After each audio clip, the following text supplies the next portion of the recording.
Hello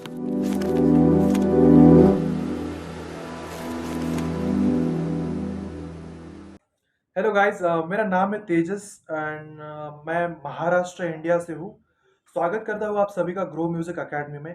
तो आज के इस वीडियो में हम जानेंगे कि एक बिगिनर को, एक स्टार्टिंग लेवल स्टूडेंट को हिंदुस्तानी क्लासिकल वोकल्स कहाँ से शुरू करना चाहिए।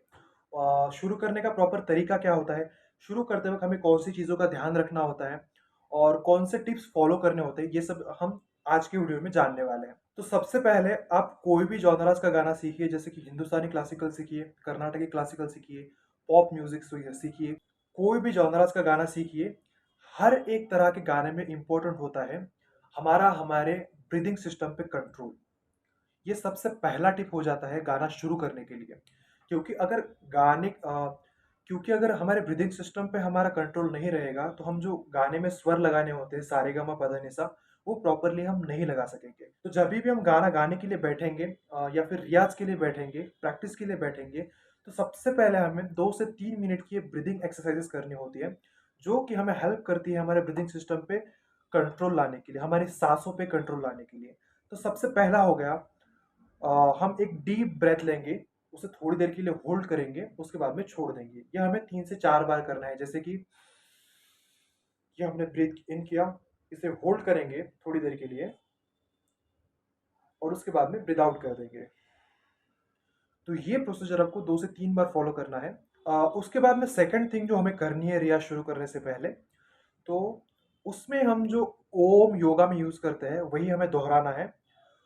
डीप ब्रेथ लेना है, थोड़ा रुकना है और सांस छोड़ते वक्त हमें ओम का प्रोनाउंसिएशन करना है। जैसे कि ब्रीद इन किया, थोड़ी देर रुके, उसके बाद में जब ब्रीद आउट करेंगे तब ओम उच्चार करना है। जैसे ओ।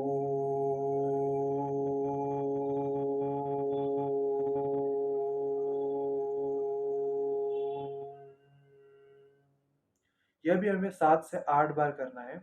तो ये जो पूरा एक्सरसाइज हो गया आपका 10 मिनट का। सो जब भी हम प्रैक्टिस के लिए बैठेंगे हम ये दो एक्सरसाइजेस फॉलो करेंगे, जो हमें हेल्प करेंगे हमारी सांसों पे कंट्रोल लाने के लिए। तो उसके बाद में let's discuss about the Swaraj in the Hindustani classical music.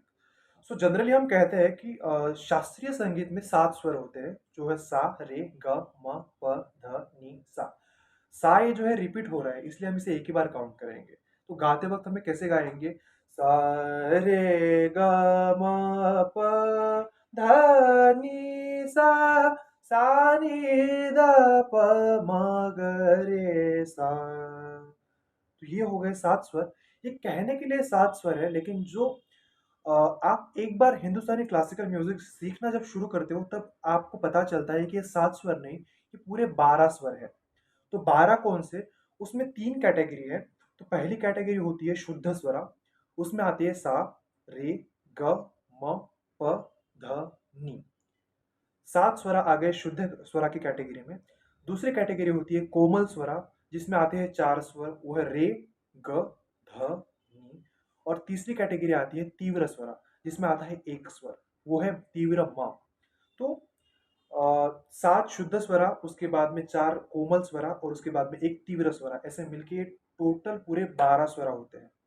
और आप दुनिया में कौन सी भी स्टाइल का म्यूजिक प्ले कीजिए, गाइए, वो हिंदुस्तानी क्लासिकल हो सकता है, वो कर्नाटकी क्लासिकल हो सकता है, वो राजस्थानी जॉनर का गाना हो सकता है, वो बंगाली जॉनर का गाना हो सकता है, या फिर दुनिया में कौन से भी जॉनर का गाना आप गा लीजिए। गाना कभी भी ये 12 नोट के बाहर नहीं जाता, ये 12 स्वर के बाहर नहीं जाता। जब भी गाने का नाम आएगा ये 12 स्वर आएंगे ही आएंगे। अब जानते हैं कि ये स्वर को हमें प्रैक्टिस कैसे करना होता है। तो जब भी हम स्वर की प्रैक्टिस करते हैं तो हमें दो इंस्ट्रूमेंट यूज करने होते हैं, या तो हम एक हारमोनियम यूज करेंगे या तो फिर हम दूसरा तानपुरा यूज करेंगे। अब ये इंस्ट्रूमेंट्स किस लिए यूज होते हैं कि गाने में तो गाने में कुछ स्केल होते हैं, जिसे हम शास्त्रीय संगीत में पट्टी बोलते हैं। जैसे कि काली पट्टी, सफेद पट्टी, काली पट्टी एक, सफेद पट्टी एक, काली पट्टी दो, सफेद पट्टी दो। तो ऐसे पट्टियाँ होती है जिसे हम वेस्टर्न लैंग्वेज में स्केल्स कहते हैं। तो ये स्वर जो होते हैं ये हर एक स्केल में अलग अलग साउंड करते हैं।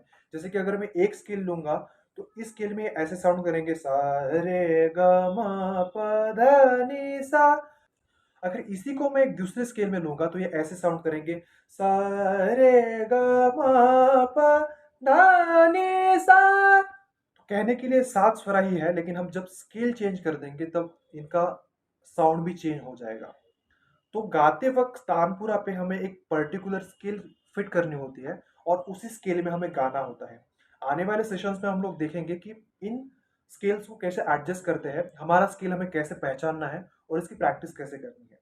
तो जाते वक़्त आपको शुद्ध स्वराज की एक प्रैक्टिस में देके जाता हूँ, जो आप प्रैक्टिस कर सकते हो। तो सबसे पहले क्या करना है, तानपुरा पे डी शार्प मेजर नाम का स्केल सेट करना है और उसके बाद में हर एक शुद्ध स्वरा को 5-5 मिनट के लिए हमें गाना है। जैसे कि पहला स्वर हो गया सा, दूसरा स्वर हो गया रे, तीसरा स्वर हो गया ग,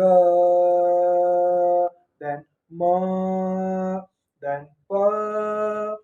ऐसे करते-करते हमें हर एक स्वर को 5-5 मिनट तक लगाना है, जिससे कि हमारे गले में स्टेबिलिटी आएगी। हम जो नोट गा रहे हैं वो वाइब्रेट नहीं करेगा। नहीं तो क्या होता है, जब स्टेबल स्वराज की प्रैक्टिस हमें नहीं होती तो स्वर ऐसे वाइब्रेट करता है, जैसे कि सा। तो ये प्रॉपरली स्वर लगाना नहीं हुआ। ये गाने पे बहुत ज़्यादा इफ़ेक्ट करता है। अगर आपका स्वर अच्छे से लग रहा है, स्वर आपका स्टेबल है, तो आपका गाना भी उतना ही अच्छा सुनाई देगा। तो ये प्रैक्टिस आपको फॉलो करनी है। तो ऐसे ही हिंदुस्तानी क्लासिकल वोकल्स के बारे में अच्छी-अच्छी प्रैक्टिसेस जाननी है। डिफरेंट डिफरेंट रागास के बारे में सीखना है, राग क्या होता है, कैसे हम गाते हैं, कौन से राग में कौन से गाने आते हैं, कौन से राग में कौन से स्वर आते हैं। तो ये सब जानने के लिए please join the grow music academy. Thank you so much.